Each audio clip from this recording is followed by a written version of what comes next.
Él te humilló y te dejó tener hambre y te alimentó con el maná que tú no conocías, ni tus padres habían conocido, para hacerte entender que el hombre no solo vive de pan, sino que vive de todo lo que procede de la boca del Señor.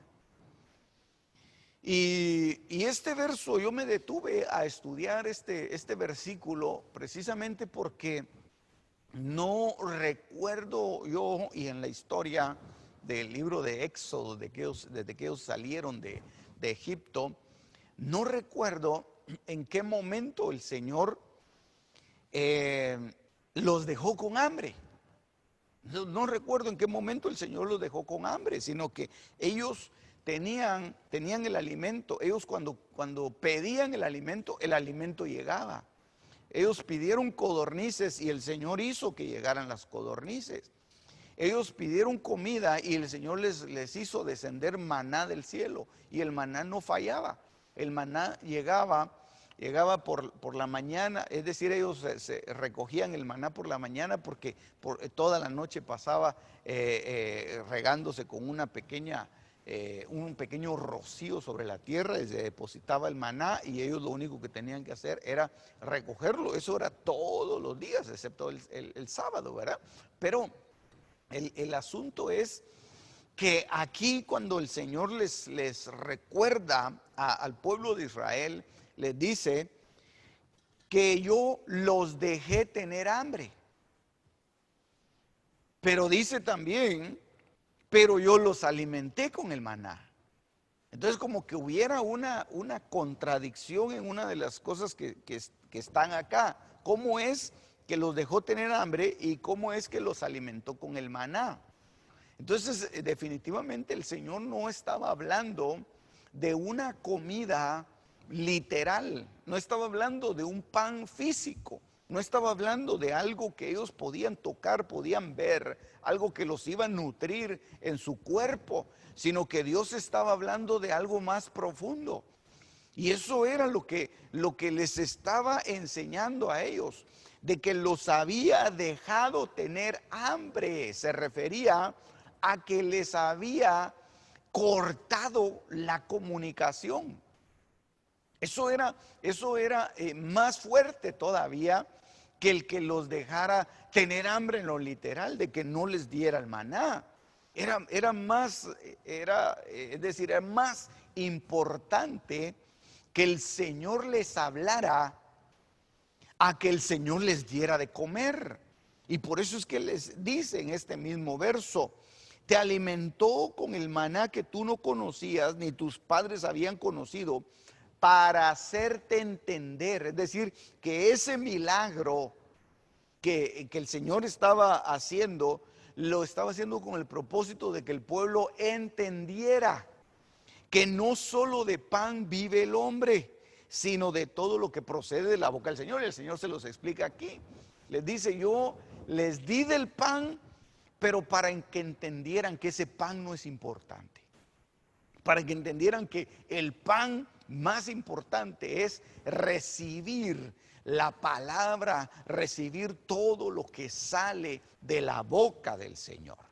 Y todo lo que procede de la boca del Señor es no solamente algo temporal, algo que te va a sustentar por un tiempo, sino que algo que va a venir a sostenerte en edades venideras, porque la palabra de Dios permanece para siempre. Y entonces eso te va a sostener. Y eso es lo que el Señor le estaba diciendo aquí al pueblo. Te dejé tener hambre, es decir, te dejé de hablar. Te dejé de hablar, dejé de comunicarme contigo. Porque la única manera en que Dios se comunicaba era a través de Moisés. Dios le hablaba a Moisés para que le hablara al pueblo. Dios le hablaba a Moisés para que le comunicara a Aarón. A Aarón le decía a los ancianos, y entonces ya se giraban las instrucciones. Pero Dios había dejado de comunicarse directamente con el pueblo precisamente porque les estaba dando a entender que ellos solamente por el pan físico no se iban a poder mantener, que ellos necesitaban que Dios sobrenaturalmente alimentara sus espíritus, sus almas, sus corazones. Y entonces ellos efectivamente, dice aquí, te dejó tener hambre, sí, porque ellos estaban con hambre en el desierto porque Dios no les hablaba. Estaban con hambre y usted se da cuenta que cada vez que, y eso ya lo hemos platicado en algunas ocasiones, cada vez que uno siente hambre, algo cambia en el organismo, algo cambia aún en el modo de pensar, en el razonamiento. Y entonces hasta el mismo carácter se puede ir afectando. Entonces ellos, cuando sentían hambre, se desesperaban y empezaban a ver que, es decir, se ponían irritables. Se ponían irritables. Y entonces se generaban rebeliones. Se gestaban alrededor del campamento y de la congregación movimientos de murmuración. Empezaban ellos a quejarse, empezaban a murmurar, empezaban a pensar mal. ¿Por qué? Porque llegó hasta un momento en el que ellos dijeron: tenemos esta comida, pero esta comida es miserable, decían ellos. ¿Por qué? Porque ellos decían: estamos bien comidos, pero no sentimos la presencia de Dios. No nos sentimos bien, nos sentimos incómodos, porque algo nos hace falta, algo nos hace falta. Y eso es precisamente, hermano, lo que muchas veces falta en la vida del creyente, que tiene todo lo que se le puede antojar, come bien, y sobre todo en esta cuarentena hasta han sacado bromas y chistes de que la gente va a salir con sobrepeso, ¿verdad? Hasta han dicho que la cuarentena sirvió para desarrollar el cuerpo, qué sé yo, tantas cosas. ¿Por qué? Porque hay abundancia de pan a pesar de que hay algunas restricciones, pero el problema es que esa abundancia de pan puede hacer que se confunda la gente y entonces dejen de buscar y de apreciar realmente el pan que vale la pena, que es la palabra del Señor. Y entonces la gente, en medio de la cuarentena, en medio del aislamiento, está malhumorada, está quejumbrosa, está desesperada, se siente mal, lo tiene todo, pero siente como un vacío. ¿Por qué? Porque Dios le ha dejado de hablar, porque Dios le ha dejado de dar ese pan, porque el Señor está enseñándonos que no solamente del pan material vive el hombre, sino que lo importante es el pan espiritual. Si no tienes el pan espiritual, vas a cambiar. Tu vida te vas a volver insoportable. Tienes que buscar el alimento, tienes que buscar el que Dios te hable, el que Dios se manifieste a tu vida. Muchas veces por eso hasta es necesario entrar en procesos de oración y de ayuno para que Dios hable. Porque la gente piensa que al tener abundancia y tener paz, Dios está en el asunto, Dios está aquí, pero Dios ha dejado de hablar. Dios ha enviado la provisión, porque Él es un buen padre, porque Él es un padre que provee. No ha faltado nada en tu casa. Han llegado a dejarte la comida, te han llevado ayuda. Dios te ha provisto de una manera sobrenatural, gloriosa, porque Dios es así, porque Dios se va a ocupar de ti, no te va a hacer falta eso. Pero qué terrible que venga la ayuda, pero que Dios se quede callado. Qué terrible que estés bien comido, bien alimentado, hasta con libras de más, pero que Dios no te hable. Eso es terrible. Eso es terrible. Y eso era lo que el Señor les estaba enseñando aquí en Deuteronomio 8. Te dejó tener hambre para probar que había en tu corazón. Y entonces muchas veces eso es lo que Dios hace a nuestra vida. Trae hambre para ver qué es lo que hay en nuestro corazón. Y no es porque Dios no te quiera hablar, sino simplemente te está probando a ver hacia dónde vas. A ver hacia dónde vas. Por eso que muchas veces la gente entra, ahora que estamos en los servicios virtuales, ¿verdad? Entra a ver el culto y dice, oh, hoy no, hoy sentí como que no aproveché el mensaje. Hoy sentí como que el pastor iba por aquí, iba por allá y no se sabía para dónde iba. Hoy no aproveché el rema. Hoy no sé de qué estaba hablando el pastor que estaba predicando. No logré entender el mensaje, hacia dónde iba. Realmente me siento como que no hubiera participado de un culto. ¿Por qué? Porque Dios está probando para ver qué hay en tu corazón.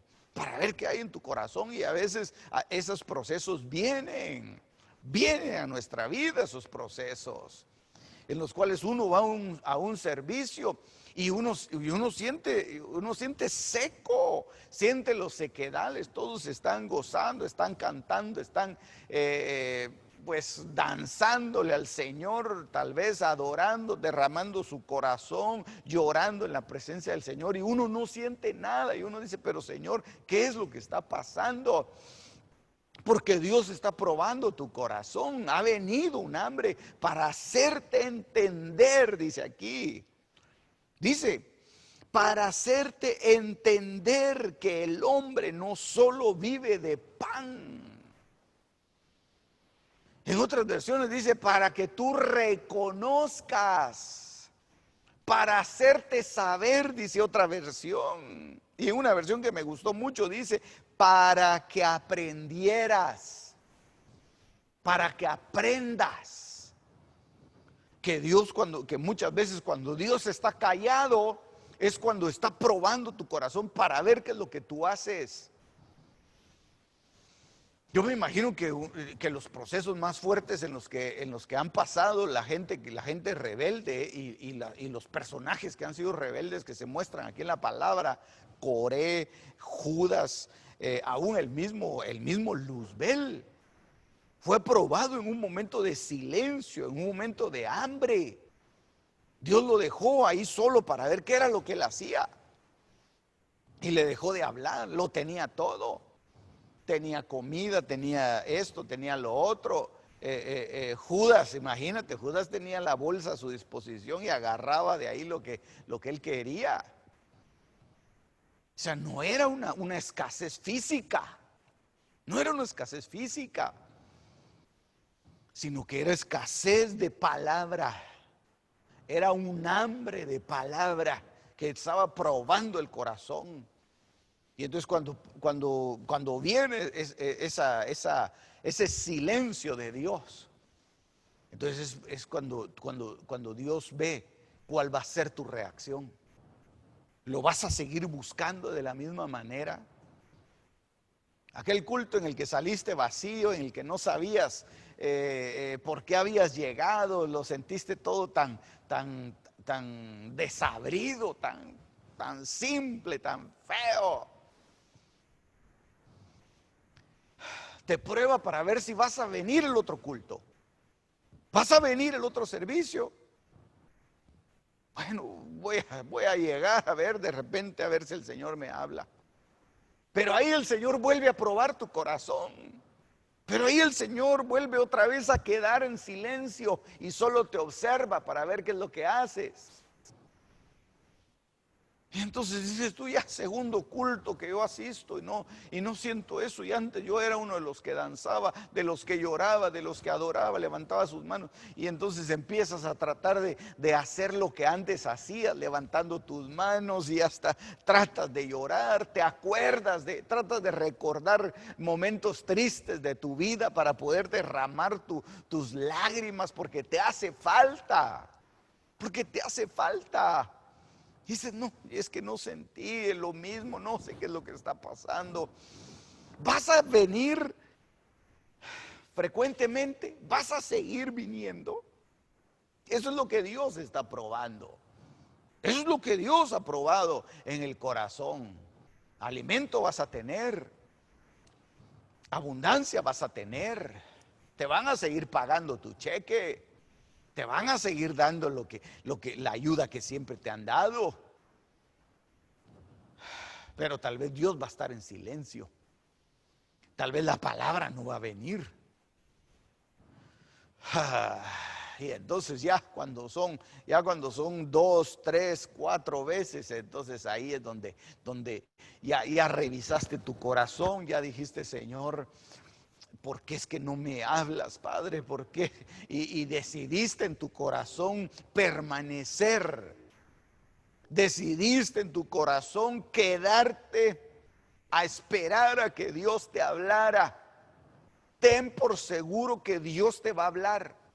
Ten por seguro que va a venir la palabra del Señor. Porque entonces Dios va a ver que tú eres una persona de confianza. Tú eres una persona que muestra su fidelidad. Que tú eres una persona a la cual, a pesar de que te va mal o te va bien, siempre estás esperando la palabra de Dios, siempre estás esperando que Dios te visite y que Dios te hable. Entonces te va a hablar el Señor. Y ahí va a venir la voz de Dios y te va a decir y te va a consolar y vas a derramar tu corazón si eso es lo que querías hacer o es lo que Dios quiere hacer contigo, pero no sé qué es en qué proceso estarás ahorita.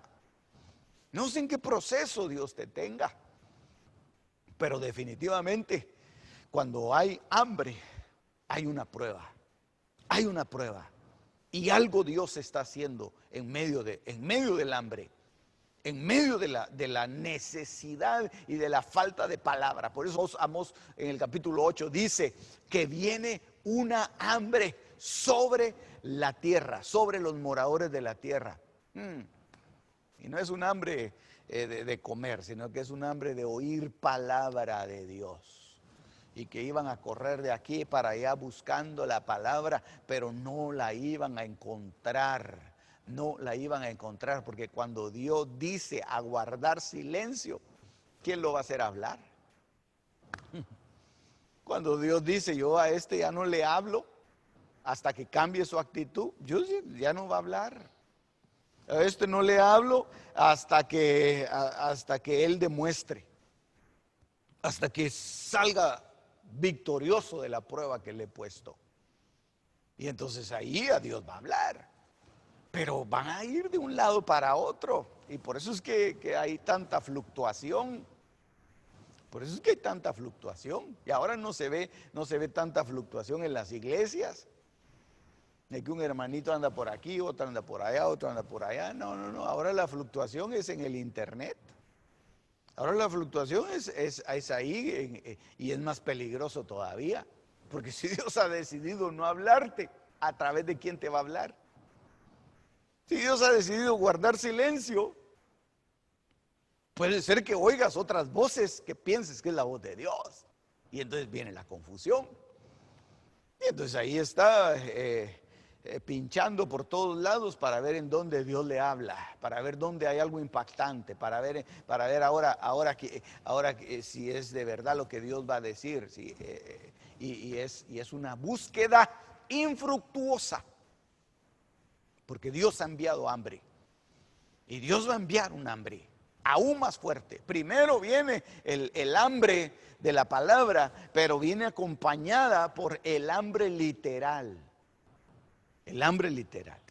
Y es asombroso ver los cálculos que hacen pues los que calculan eso, ¿verdad? Sociólogos, no sé cómo les llamarán, ¿verdad? La gente que ve, los economistas y toda esa gente que investiga. Cómo ven y cómo prevén ellos los ciclos de escasez que se dan sobre el mundo. Y ellos dicen que viene un ciclo de escasez muy grande. Ellos dicen que sobre la tierra se aproxima un ciclo de escasez. Estaba yo leyendo por ahí una estadística que decía que en el año 2006 había aproximadamente el 50% de exceso de la producción de lo que se podía consumir a nivel mundial. Pero con el 50% de exceso, habían más de 500 millones de personas que estaban en hambruna. No digo en hambre, sino en hambruna. Y eso fue del 2006. Ya cuando vino la crisis del 2008, del 2009, eso se incrementó. Dice que ya se sumaron más de 200 millones de personas a ese grupo. Y ahora al final de esta pandemia que se está dando y que estamos viviendo, eso puede subir a más de 1 billón, más de 1 billón de personas. Es decir, 1.000 millones de personas en hambruna. Y si echamos cuenta que aquí en el mundo hay 8.000 millones de personas, o sea, que estamos hablando de que una de cada 8 personas va a estar en hambruna. Es decir, ellos hacen esos cálculos, ¿verdad? Ellos ven eso y dicen, bueno, pues se aproxima un problema serio. Y dan ciertas recomendaciones. Y dice, bueno, pues hay que aprovisionarse, hay que comprar enlatados, principalmente Goya, ¿verdad? Hay que comprar para tener productos no perecederos, empezar a guardarlos y tener ahí. Otros pues ya están aprovisionándose de una manera más fuerte. Pero el asunto es que viene un problema mundial. Después de esto viene otro problema. Esos son dolores de parto.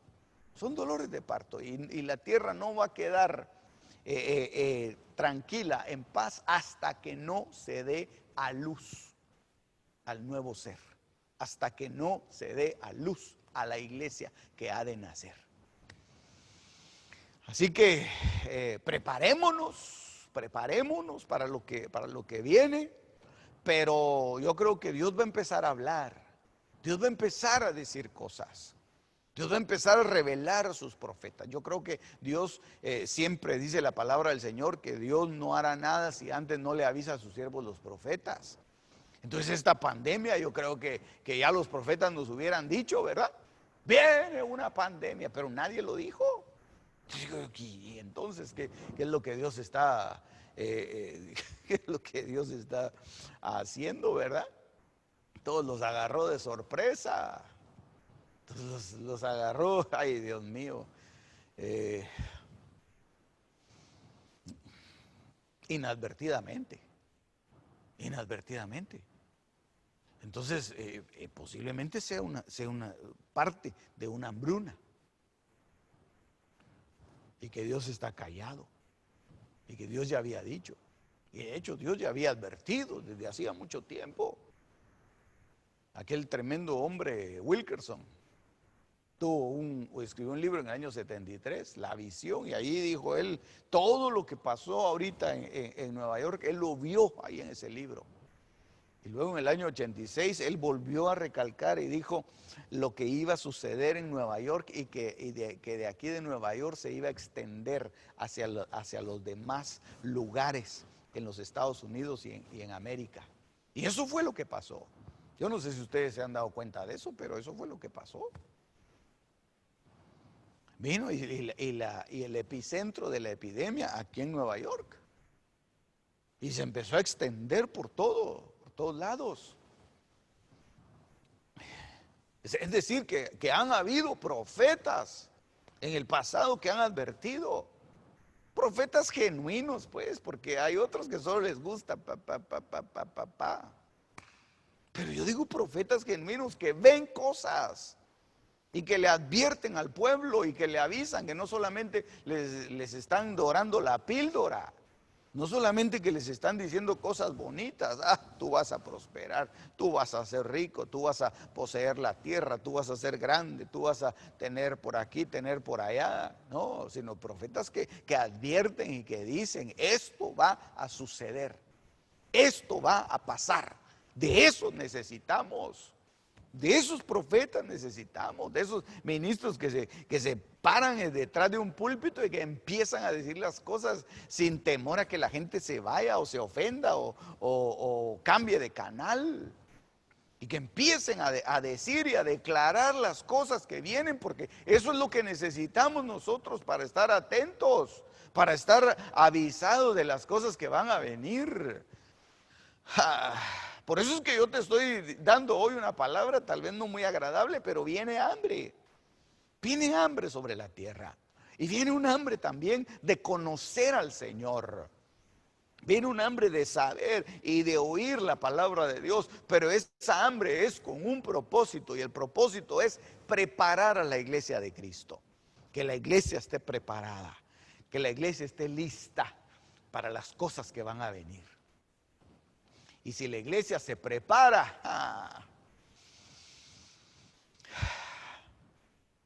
va a escapar. Vamos a ser arrebatados. En el nombre de Jesús, que así sea, y que tú también estés preparándote para ser arrebatado. Mira qué es lo que pasó aquí con esta hambre que se desató. Génesis capítulo 12, verso 10. Dice Génesis 12 y verso número 10. Hubo hambre en el país. Y Abraham descendió a Egipto para pasar ahí un tiempo. Porque el hambre era severa en aquella tierra. Y este capítulo 12 del libro de Génesis es el capítulo en el que llaman a Abraham. Ese es en el capítulo en el que lo busca el Señor y le dice a Abraham: vete de tu tierra, vete de tu parentela a una tierra que yo te voy a mostrar. Y entonces dice que salió obedientemente, salió a Abraham, se llevó a su esposa, se llamaba Sarai. Y se llevó a Lot también, ¿verdad? Dijo: a Lot, tu papá ya no está, entonces vente conmigo, pues vamos. Y empezaron ellos a caminar. Y entonces llegaron a Canaán, y entonces el Señor le dio una promesa. Él le establece un altar y el Señor le da una promesa y le dice: esta tierra yo te la voy a dar a ti, pero no es el tiempo todavía. Así que solo pon una señal, algo así, ¿verdad? Como que el Señor le hubiera dicho: solo pon una señal y que esta tierra te pertenece, y entonces ahora yo te voy a llevar a otro lugar. Y entonces él siguió caminando y empezó a descender y se fue a Egipto. Mira a dónde bajó, y aquí dice descendió, ¿verdad? Porque Egipto está al sur, ¿verdad? De Israel. Entonces descendió a Egipto para pasar ahí un tiempo. ¿Por qué? Porque había un hambre. Y si vemos nosotros, el hambre es para probar el corazón y para arreglar cosas en nuestra vida. Para que se vayan arreglando muchos asuntos dentro de nuestro corazón, dentro de nuestra alma, y aún en nuestras interrelaciones. Y una de las cosas que Dios quería arreglar acá a través de esta señal con Abraham era arreglar su hogar. Porque cabal, como el hambre era tan severa, entonces iban solo caminando. Iba Abraham, iba Sarai, iba Lot, llevaban sus siervos y todo, pero iban caminando. El núcleo familiar de Abraham era muy reducido. Él todavía no era padre de multitudes. Él todavía era padre enaltecido, es lo que quiere decir Abraham, ¿verdad? Todavía no le habían cambiado el nombre. Y entonces estaba Lot, estaba Sarai y estaba Abraham. ¿Cuál era el hogar de Abraham? Y aquí es donde a mí me llama muchísimo la atención, porque entrando en Egipto, él se da cuenta que su hogar, que su núcleo familiar era muy reducido. Él cargaba a Lot ahí, pero Lot no era parte de su hogar.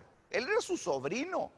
De hecho, el siguiente capítulo se separa de él. No era su familia.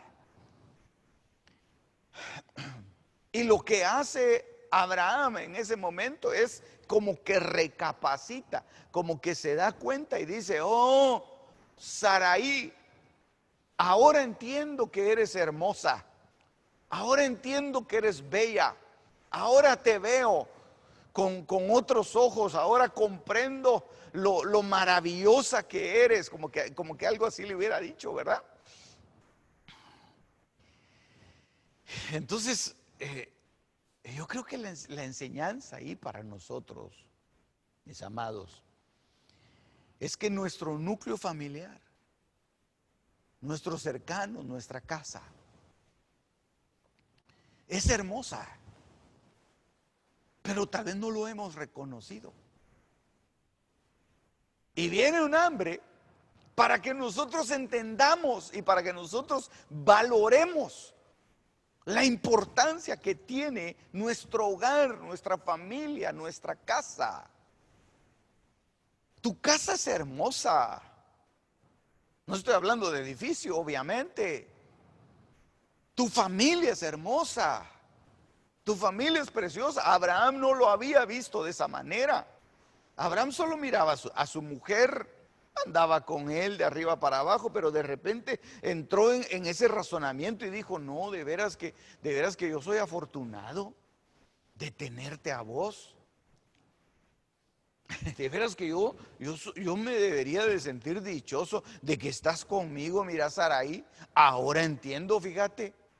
Ahora entiendo, me seguiste a este lugar a pesar de que no sabías a dónde veníamos, de que teníamos seguridad allá en donde estábamos viviendo y decidiste seguirme, decidiste venir acá conmigo, decidiste venir a vivir conmigo. Realmente tengo algo valioso.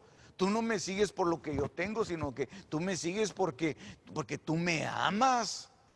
Y eso es una de las cosas que muchas veces en los hogares no se comprende. Muchas veces el hombre dice, ¿verdad? No, este está conmigo por interés, ¿verdad? O la mujer dice, ¿verdad? No, este solo porque no tiene otra está aquí conmigo, pero si no ya me hubiera dejado. Y no se entiende realmente que esa unión ha venido no por causa de algo, de algún interés o de algún egoísmo, sino que ha venido porque Dios ha formado ese hogar, porque Dios ha formado esa familia. Y esa es tu familia, ese es tu tesoro. Eso es lo que nos enseña acá la palabra. Cuando Abraham desciende a causa del hambre, a causa de la necesidad. Y entonces empieza a enfocarse él en su esposa y dice, no, tú eres preciosa, tú eres algo hermoso y yo sé que si yo llego ahorita a ese lugar, a Egipto, te van a codiciar, te van a ver con malos ojos y hasta me pueden quitar la vida por causa tuya porque eres bellísima. Mire, hasta dónde llegó a reconocerlo Abraham, que era bellísima. Yo creo que por eso es que Dios no lo estableció directamente en Canaán, sino le quería ir a enseñar en Egipto cómo valoraban lo que posiblemente él despreciaba. Lo que tú desprecias, posiblemente otros lo valoran. Lo que tú desechas, posiblemente para otros sea un tesoro. Lo que tú ves como algo como que fuera un estorbo, como algo que no sirviera, otros lo ven con ojos hasta de envidia. Y dicen, oh, si el hermano fulano, mire, su familia ahí está, qué bonito, cómo tiene su esposa, cómo tiene sus hijitos. Y todos ven eso, ven lo que tú no ves. Ven lo que tú no ves porque ven con unos ojos en los que ellos no han tenido esa dicha, esa bendición. Tú tienes una bendición, cada uno de nosotros tenemos una bendición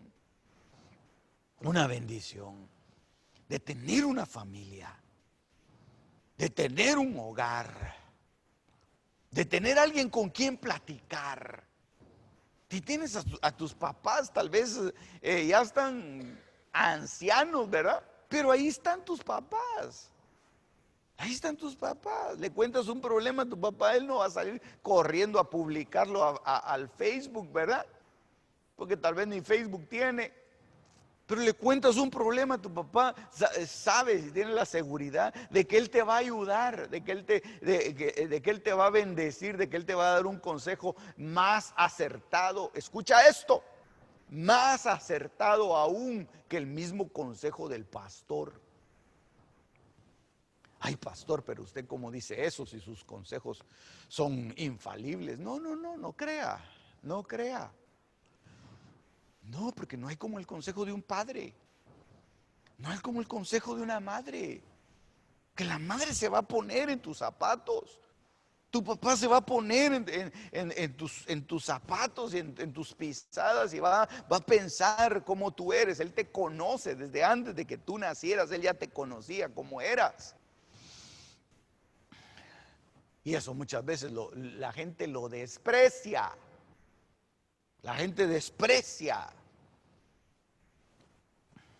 Oh, es que solo si mi papá fuera como fulano. Oh, es que si mi papaito fuera como sutano.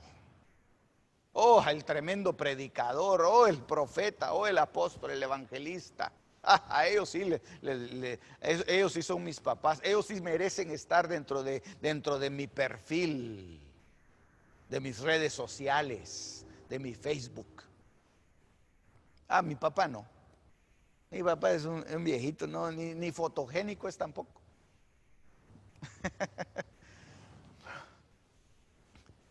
Qué ingratitud, ¿verdad? No aprecia lo que tiene. Cuando ya no lo tenga, lo va a anhelar. Cuando ya no lo tenga, lo va a llorar. Por eso es que los funerales en donde la gente más llora es en donde no se aprovechó al muerto. En donde no se le atendió al muerto. Ahora ya está muerto, pues. Ahora ya partió. Ahora ya se fue. Ahora hay que llorarlo. Ahora hay que sentirse quejumbroso. Ahora hay que lamentarse. Ahora eso es lo único que queda. Darse golpes en el pecho, ¿verdad? Y llorar, y llorar, y llorar, y llorar, y llorar, y acordarse. Oh, si hubiera hecho esto, oh, si hubiera hecho lo otro, oh, si hubiera hecho por aquí, por allá. Oh, si mi hogar lo hubiera rescatado. Hay hombres que desprecian a su mujer porque la ven así, ay, dice, está chorreada, dice, ay, que se vaya. Que se vaya, yo me merezco algo mejor. Y la despiden, la echan. Eso era lo que el Señor le dijo: por la dureza de vuestro corazón fue que Moisés les permitió escribirle carta de divorcio a la mujer. Pero antes no era así, en el principio no era así. Y la desprecian, y le dicen: aquí está tu carta, mira, andate, a ver si alguien te aguanta. Y se va la mujer, ¿verdad? Y si hubo alguien que la aguantó, y por allá se va a conseguir a otro chorreado para él, ¿verdad? Según él.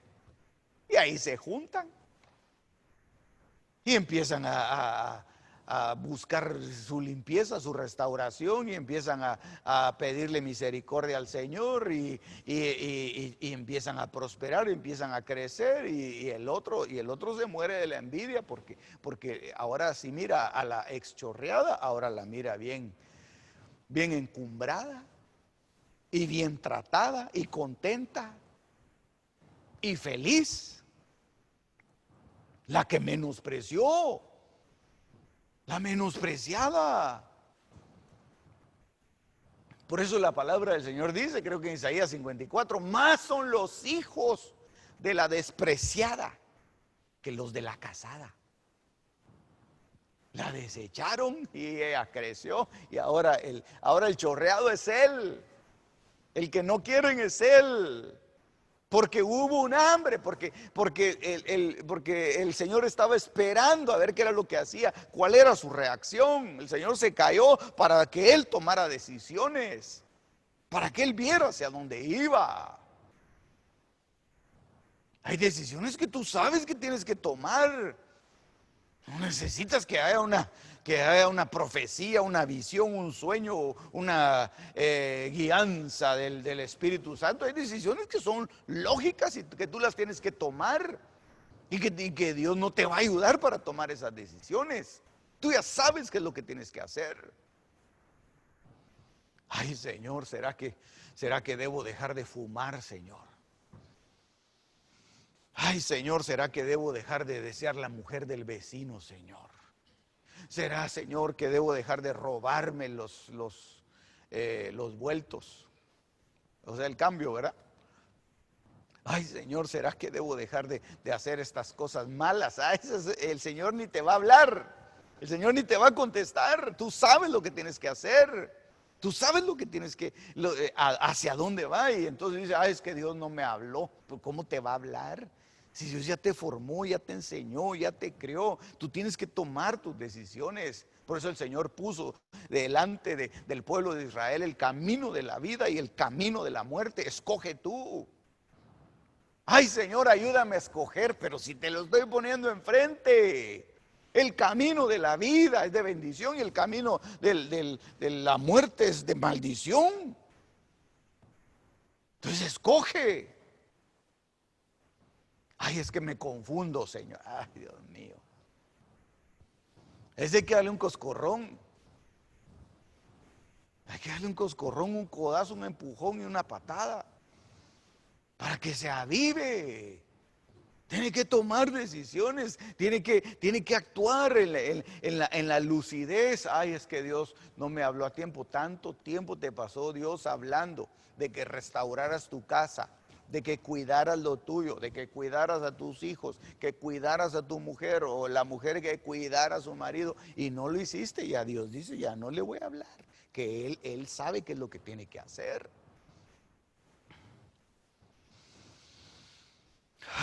Hubo hambre en el país y Abraham descendió en medio del hambre a Egipto para pasar un tiempo ahí,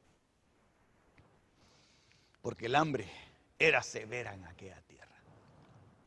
Y ahí estaba Abraham tomando decisiones y viendo a su mujer como antes no la había visto. Oh, es que eres preciosa, de veras. Es que eres hermosa, es que eres linda. Él veía los hogares de los egipcios y decía, no, en realidad tengo algo valioso. Es que los hogares de los egipcios son terribles. Él pasaba ahí por los mercados de Egipto y veía cómo las mujeres trataban a sus maridos. Y él se quedaba oyendo y la mujer le sonaba al marido y le chipoteaba la cara. Y me vas a obedecer, pa, pa, pa, pa, pa. Y lo tiraba así y le gritaba en la calle. La mujer al hombre. Y Abraham se asustaba y decía, uy, qué egipcios más terribles estos, hombre. No, de veras que yo tengo un hogar lindo, decía. Yo tengo un hogar lindo, cómo se me sujeta Saraí, cómo me ama esta mujer, cómo anda conmigo, nunca me ha levantado la voz, hasta Señor me dice.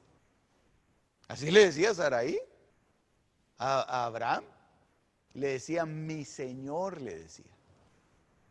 Y Abraham hasta ahí reaccionó, hasta ahí en realidad se puso las pilas. No desprecies lo que tienes, no desprecies lo que tienes.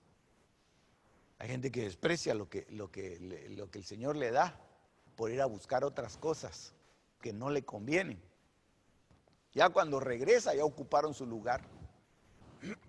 ¿Verdad? Como decía el coro de antes, ya otro ocupa tu lugar. Bueno, oiga cómo dice Génesis capítulo 26 y verso número 1. Y hubo hambre en la tierra, además del hambre anterior que había ocurrido durante los días de Abraham. Y entonces Isaac, esta ya no es el mismo personaje. Este ya no es Abraham, ni Abraham, sino que este es Isaac. Y entonces solo que le tocó vivir un hambre como la que vivió su padre. Y entonces aquí es una enseñanza para los hijos. Esta es una enseñanza para los hijos. ¿Cómo vas a reaccionar? Yo creo que por eso es que aquí Isaac también se confundió, ¿verdad? Porque él también dijo, presentó a su esposa como su hermana. Pero yo no me quiero ir por ahí, ¿verdad? Ese fue un error que él cometió. Pero él tomó el ejemplo de su padre. Y él dijo, Abraham vino a esta tierra y una de las cosas que hizo mi papá, una de las cosas que hizo mi antepasado, una de las cosas que hicieron nuestros padres, recordemos las cosas que hicieron nuestros padres, no las cosas malas. Las cosas malas las rechazamos y las reprendemos, pero las cosas buenas, por lo menos la Biblia dice que nuestros padres son aquellos que han sembrado la palabra en nosotros y que somos producto de esa siembra. Por eso es que cuando Esteban se defiende delante del concilio que lo iban a apedrear, dice, nuestros padres estuvieron, dice, bajo la nube. Entonces él se está acordando de una generación que él le llama nuestros padres. Entonces acá nosotros lo podemos aplicar para nuestra vida. Nuestros padres hicieron grandes hazañas. Los que nos antecedieron y sembraron la palabra hicieron grandes hazañas. Pelearon en contra de la Inquisición. Se opusieron al papado. Trajeron la reforma. Se fueron a predicar a todo el mundo. Se embarcaron en la Niña, la Pinta y la Santa María, que eran las carabelas de don Cristóbal Colón, ¿verdad? Que ahora todos les están echando, todos los quieren tirar al río, ¿verdad? Ahí venían muchos, fíjese que ahí venían, no solamente venían judíos, sino que en las carabelas cuenta la historia de que hay un libro que se llama Las naves de la esperanza. Ahí dice que venían judíos y venían cristianos que los habían encarcelado. Como había una inquisición terrible, los habían encarcelado y entonces como Cristóbal Colón no hallaba a quien contratar, nadie se animaba a ir a ver si era verdad que la tierra era redonda. Y entonces agarraron a un montón de presos, ¿verdad? Y los metieron ahí, pero eran cristianos. Muchos de ellos fueron cristianos. Y se vinieron para este lado y el asunto es que ya después ya vino la corona española, ya vinieron a hacer barbaridades también, pero los cristianos hicieron hazañas tremendas. Y si nos vamos más atrás, vemos nosotros que peleaban en los circos romanos, que ahí morían, como dice un coro muy lindo que me gusta mucho, ¿verdad? De Marcos Vidal, dice que morían abrazados en los circos romanos. Qué cosa más tremenda, ¿verdad? O sea que tenemos una buena genética, mis muchachos. Tenemos genética de valiente, tenemos genética de victoriosos. Ellos se abrazaban entre las familias para morir, porque no habían negado su fe. Y ahí los destrozaban en los circos romanos. Usted sabe cómo es eso. Esas hazañas hicieron ellos. Hazañas poderosas, hazañas grandes, hazañas preciosas que solamente la unción, la guianza, la presencia de Dios podía inspirar y podía permitir en ellos. Y entonces en este pasaje se acordaba Isaac, decía, ¿qué hazañas hizo mi padre en este lugar?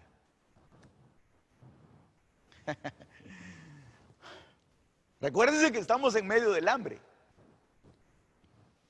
Y entonces en eso se acordó. Y dijo, una de las cosas que hacía Abraham era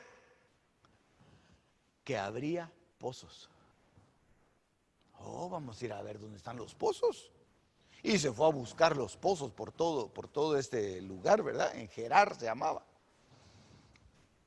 ¿Y qué si los pozos que había abierto su padre, Abraham, los filisteos les habían echado tierra y los habían cerrado, sellado completamente? Y él decía, pero aquí había un pozo, ¿y por qué lo cerraron? Incómodo venir a traer agua hasta aquí. Mejor pusimos por allá un, un chorro para que todos fueran a tomar agua de aquel lado. Es que llevamos el agua por allá, pero no llega de la misma cantidad, de la misma calidad, no importa, a veces se va, a veces viene, es un agua mala, viene ya contaminada, pero es más cómodo para nosotros, decían los filisteos. Eso me lo estoy imaginando, ¿verdad? Pero aquí en Génesis 26, usted imagíneselo juntamente conmigo. ¿Por qué motivo es que los filisteos habían cerrado esos pozos? Porque habían buscado otra agua, no era el agua de Abraham, ellos querían su propia agua. Y entonces Isaac dijo, no, vamos a abrir los pozos que abrió mi papá. ¿Dónde estaba? Y aquí empezó a ver, y empezó a ver el survey, ¿verdad? Con eso del que solo nos pusieron a trabajar eso, ¿verdad? Empezó a ver, sí, aquí debe haber un pozo, aquí debe haber otro, vamos a escarbar, y cabala, y el agua, borbotones, qué cosa más linda, hombre. Eso nos habla a nosotros de algo maravilloso. Y creo que es la enseñanza que el Señor nos da aquí. Que en medio del hambre, una de las cosas que a nosotros nos va a sustentar y nos va a ayudar es abrir los pozos de nuestros antepasados. Por eso es que hemos enseñado, desde hace algún tiempo hemos estado enseñando lo que dice Jeremías 6:16. Paraos en los caminos. ¿Se acuerdan de ese verso, verdad? Paraos en los caminos y preguntad por qué. Por las sendas modernas. ¿Sabes que sí? No. Preguntad por las sendas antiguas. ¿Cuál sea el buen camino? Y andad por él. Entonces aquí lo que el Señor le está diciendo a Isaac es, Isaac, podrás tener buenas ideas, Isaac, podrás estar con lo más moderno, tener tu iPad aquí, tener tu celular, tener las comunicaciones, el YouTube, el Zoom, lo que sea, podés tener lo mejor, pero lo que te va a traer a ti beneficio es caminar por las sendas antiguas, es decir, predicar el evangelio tal y como lo predicaron tus padres, vivir el evangelio tal y como lo vivieron tus padres. Oh, pastor, entonces me tengo que poner sandalias y túnica y una cosa blanca encima y caminar por las calles así y no peinarme. No estoy hablando de eso. No estoy hablando de eso, estoy hablando de vivir el evangelio como el Señor quiere que tú lo vivas. Vivir el evangelio de acuerdo a lo que dice la palabra. La palabra de Dios no puede cambiarse. La palabra de Dios no puede mutarse, no puede mutilarse. La palabra de Dios establece que hay límites que no se deben traspasar, y ese límite se llama el límite de la libertad, en donde ya entra el pecado. No puedes traspasar eso. No puedes romper los límites. No puedes llamar ahora malo a lo que es bueno, ni puedes llamar bueno a lo que es malo. No, es que eso es lo moderno. Es que eso es lo mejor. Es que eso es lo que los filisteos están usando acá, los sistemas de riego para llevar el agua de aquí para allá, sí, pero es un agua contaminada, es un agua pobre. Es un agua pobre. Mira cómo viven los filisteos. No, ellos viven contentos, sí, pero ponlos enfrente de la máquina de los rayos X y les vas a ver cómo tienen sus pulmones, cómo tienen sus riñones, cómo tienen su aparatos, todo internamente, cómo son ellos. Y te vas a dar cuenta que por fuera se ven bien, pero por dentro están podridos. Por dentro lo que ellos están bebiendo no es agua de vida, sino es un agua podrida, es un agua contaminada. Por eso es que han surgido tantas corrientes, ¿verdad? Las iglesias emergentes, uy, Dios mío, por todos lados aparecen con sus mensajes populares. anunciando un montón de cosas y diciendo esto y proclamando por aquí, diciendo, cambiando la esencia del evangelio. No podemos cambiar la esencia del evangelio. Si cambiamos los fundamentos, ¿qué va a pasar? Dice, ¿qué hará el justo si se mueven los fundamentos? ¿Qué va a hacer el justo? No se puede hacer eso. No se puede. Eso no es fácil. Eso no es fácil. Porque aquí a Isaac tuvo que tomar una decisión.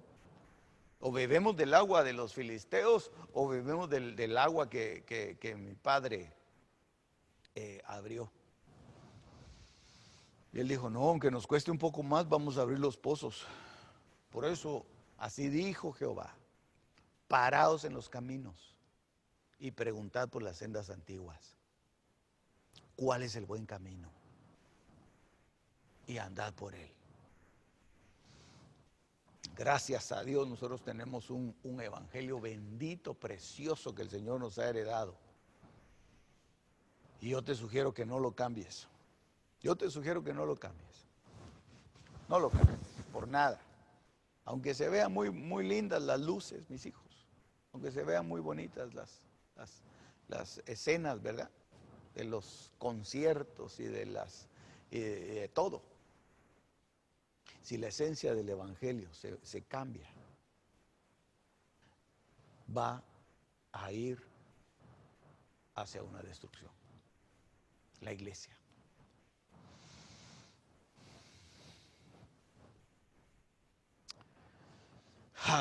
Bendito el Señor. Mira cómo dice, te lo voy a leer una vez más, porque me llama mucho la atención y me interesa mucho que leamos esto. Dice, hubo hambre en la tierra, además del hambre anterior que había ocurrido durante los días de Abraham. Génesis 26:1. Y entonces Isaac se fue a Gerar, donde vivía Abimelech, rey de los filisteos. Y si tú lees todo el capítulo, él se asentó en ese lugar. Él se asentó. Y fue tan lindo, tan precioso. Mira cómo Dios es tan maravilloso. Porque dice que cuando él empezó a cosechar, yo me imagino que él regaba sus cosechas con el agua que sacaba de los pozos. Ahí a él tal vez le costaba un poco más, ¿verdad? Pero llevaba el agua y empezó a regar sus plantas. ¿Y sabes cuánto mejoró la producción en comparación con la gente de Gerar? Dice que su producción no fue ni siquiera 2 veces mejor, fíjate. No fue ni 5 veces mejor. Ni siquiera fue 10. Ni siquiera fue 40 veces mejor. Al pastor, dígame ya, porque parece puro de esos vendedores, ¿verdad? De que le están ofreciendo a uno más barato. Dice que su producción fue 100 veces mejor que los habitantes de acá, que los filisteos. Es decir, que te va a traer un beneficio maravilloso el volver a los principios, volver a lo elemental, volver a lo básico. ¿Cómo vivía la iglesia del principio? Es que no estoy hablando de una época, no estoy hablando de hace 10 años, 15, 20 o 30, no, estoy hablando de los principios que están aquí en la palabra del Señor. De eso estoy hablando. No cambies los fundamentos, no cambies los principios. Abre los pozos de tus padres. Abre los pozos de tus padres. Eso te va a traer prosperidad y te va a traer riqueza.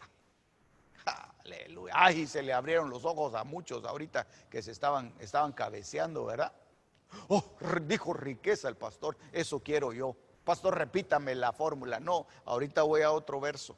Ya no te lo repito. De castigo por estarte durmiendo en el culto. Génesis capítulo 41, verso 54. No estoy viendo a nadie, Hoy tengo cerrada la pantalla ahí. comenzaron a venir los 7 años de hambre, tal vez por discernimiento, ¿verdad? Bueno, voy a seguir leyendo mejor. Génesis 41, 54. Comenzaron a venir los 7 años de hambre, tal como José había dicho. Y entonces dice aquí, hubo hambre en todas las tierras, pero en la tierra de Egipto había alimento. Entonces, aquí vemos nosotros un contraste, porque mientras unos están padeciendo hambre, otros están viviendo en abundancia. Mientras en la tierra, en toda la tierra, está viniendo una hambruna terrible. Mira aquí en donde José estaba siendo bendecido. José estaba siendo bendecido en Egipto, en el mundo. Egipto es figura del mundo. Ahí le llegó la abundancia. Ahí le llegó la abundancia, porque no es necesario que nosotros tengamos ciudades cristianas, en donde todos sean cristianos y todos colaboren, unos con el zapatero haciendo zapatos, el que hace sombrías haciendo sombrías, el que hace pasteles haciendo pasteles, y ahí está una comunidad. Eso sería lindo, eso sería hermoso. Eso es un sueño, eso es una utopía. Algún día tal vez, ¿verdad? En el reino venidero tal vez lo vamos a lograr, vivir en esa comunidad tan hermosa. Pero no es necesario vivir en esos lugares para tener la abundancia y la bendición de Dios. Mientras el mundo está ahogándose en problemas, en hambre, en escasez, buscando por todos lados en donde hay palabra de Dios, no logran entender, no logran discernir ni siquiera que es palabra de Dios. Cualquier cosa es palabra de Dios. Solo con que digan amén, ya, esa es palabra de Dios. Solo con que un predicador diga gloria a Dios, ese habla en nombre de Dios. Otro por allá dijo, el Señor dijo, esa es palabra de Dios. No logran discernir. No logran discernir y andan buscando de un lado para otro. El que predique bien, el que tenga buena voz, el que tenga un mejor escenario, el que tenga una mejor transmisión, el que haga sus transmisiones en alta definición, el que tantas cosas no logran discernir, pero están con hambre, están necesitados. En el mundo hay mucha necesidad. Y Dios está trayendo el alimento. En ese mundo convulsionado, Dios está trayendo el alimento al pueblo seleccionado, al pueblo elegido, para que no perezca. Así era José. José había advertido del hambre que iba a venir. Y se lo dio. Mire, hasta a Faraón le dieron sueños de las cosas que iban a venir. Aleluya. Pues que hubo mucha gente tal vez en el mundo que predijo muchas cosas, ¿verdad? Y que dijo, viene tal cosa, viene esto.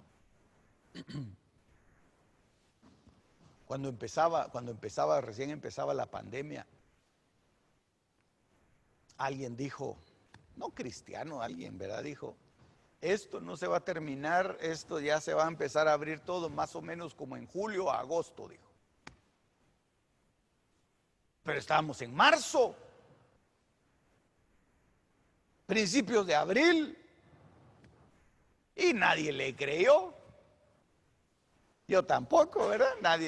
Ninguno le creyó. No, que está loco, eso no puede ser.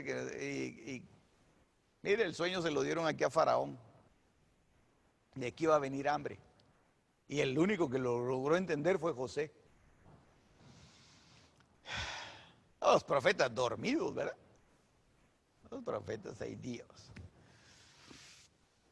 Necesitamos gente metida con Dios, gente no solamente que tenga una plaquita, ¿verdad? Profeta a las naciones, para servirle, tarjetitas de presentación y una página en internet bien bonita. No, que nos digan lo que va a pasar. Y que nos adviertan y que nos digan hacia dónde tenemos que correr, qué tenemos que hacer. Hasta le preguntaron a un ministro con esto de la pandemia, antes de que empezara la pandemia: hermano, ¿qué hacemos? Fíjese que dicen que va a venir. No, hombre, no viene nada. Dice que van a cerrar los aeropuertos. Jamás se ha dado eso. No, hombre, vamos a seguir viajando, volando por aquí, por allá. Mire ahora.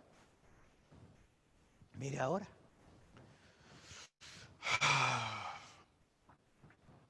Hay hambre. Hay hambre. Comenzaron a venir los 7 años de hambre, tal como José había dicho. Y entonces hubo hambre en todas las tierras. Pero en toda la tierra de Egipto había alimento. Entonces, el hambre vino aquí, pero en medio del hambre, Dios levanta un grupo con alimento, con comida, con bendición. Y por eso hasta los nombres que le puso José a sus hijos son impresionantes, hombre. A uno le puso Efraín, que quiere decir fructífero, que quiere decir fecundo.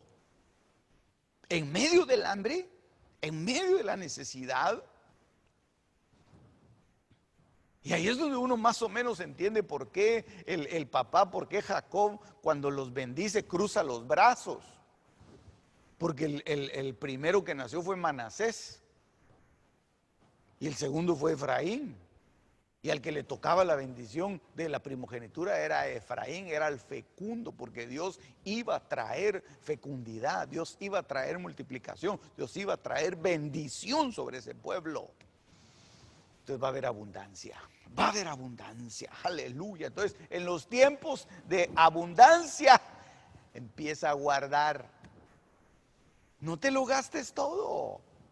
No te lo gastes. Es una trampa que muchas veces el mismo gobierno, siendo un arma del enemigo, ¿verdad? Mucha gente les mandaron cheques y un montón de cosas y empezaron a comprar un montón de cosas. Ahora una hermana me estaba contando en Texas, creo que fue. El pastor me estaba contando que le dieron un préstamo. Ella no sabía que era préstamo, ella pensó que era ayuda. Creo que le dieron $60,000. Porque ella tenía la idea de poner un negocio, ni siquiera tenía el negocio, tenía la idea de poner un negocio y le mandaron el dinero. Así se lo mandaron, ahí está. Oh, empezó a comprar un montón de cosas, arregló su casa, puso esto, cambió su carro, puso otra cosa. No te lo gastes. Empieza a guardar. Una de las cosas como el diablo va a agarrar a muchos es con el endeudamiento. No te endeudes, hombre. Sal de las deudas. Ay, no, pastor, es que tenía necesidad, pero tenía necesidad de comprar unos zapatos de $2,500.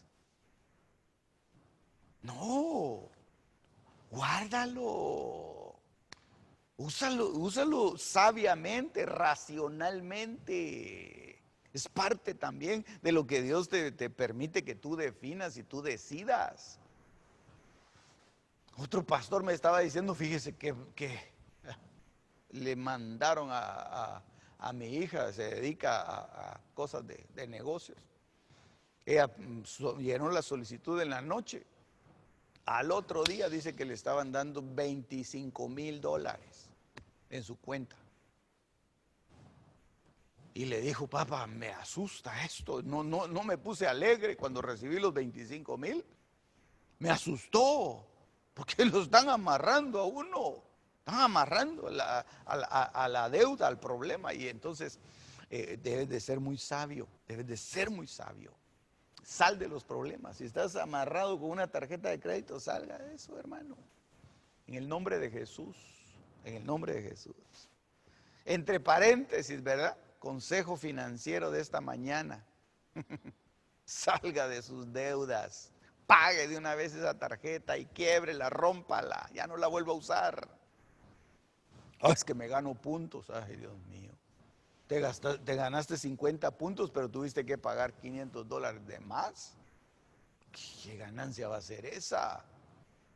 Corta esa tarjeta. Ay, pastor, yo no tengo una tarjeta, yo tengo 3. Córtalas. Rompe con eso. Es que me va a afectar mi crédito. ¿Y qué importa que te afecte tu crédito? Estás bien endeudado. Estás bien endeudado. Págala y guárdala entonces. Y gasta solo $5 cada mes o $5 cada año, para que te la corten ellos y no tengas tú que afectar tu crédito. Bueno, hasta consejos financieros damos aquí, ¿verdad? Aleluya, aleluya. Viene un tiempo precioso para la iglesia, viene un tiempo de ver muchos milagros, viene un tiempo de ver muchos milagros, porque va a venir hambre sobre todos, pero Dios va a seguir visitándote, Dios va a seguir hablándote, Dios va a seguir bendiciéndote. Con este verso voy a terminar, Primer Libro de Reyes, capítulo 18, verso 2. Elías fue a mostrarse a Acab y el hambre era intensa en Samaria. Esa es otra hambre. Si tú estudias todas las hambres que hay, no las vamos a ver, tal vez las vamos a ver el otro servicio, el otro domingo, para agarrar esto en dos partes, pero si tú te das cuenta, hubieron 13 hambres sobre la tierra, 13 hambres sobre la tierra, que se mencionan aquí en la palabra. Elías fue a mostrarse acá, el hambre era intensa en Samaria, pero Elías tenía que comer, Elías tenía alimento. Los siervos de Dios siempre van a tener comida, siempre van a tener abundancia. Los que van a ser arrebatados, Dios los va a arrebatar no porque se estén muriendo de hambre. Dios no se los va a llevar muertos de hambre, Dios se los va a llevar bien nutridos, bien comidos, bien alimentados. Pan, agua y carne le daban a Elías. Así Dios te va a sustentar. Pan, agua y carne. En la mañana y en la tarde, en la mañana y en la tarde, en la mañana y en la tarde. Yo no sé si tú comes así. Pan, carne, agua, pan, carne, agua.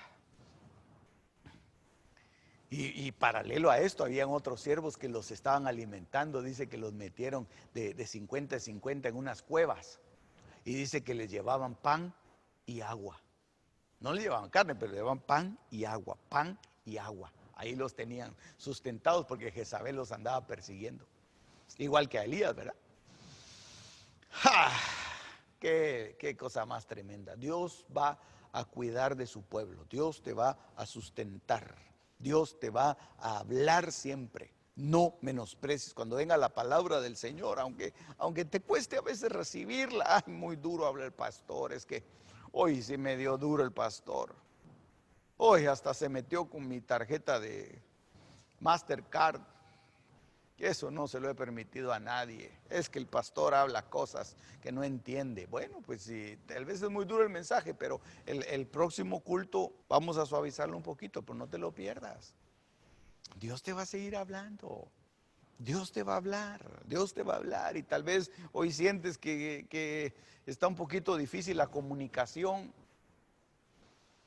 Espérate. Dios está viendo cómo es tu fidelidad. Dios está viendo cómo es tu amor. Dios está viendo cómo es tu corazón. Y te va a bendecir el Señor. Así que vamos a hacer una oración. Yo ya me demoré mucho, hermano, pero ahorita estamos a buen tiempo. Son las 12 todavía, así que vamos a hacer una oración y vamos a suplicarle al Padre, al Hijo y al Espíritu Santo que nos bendiga. Que nos bendiga y que nos dé su palabra, que sacie nuestra hambre y nuestra necesidad. Padre, en el nombre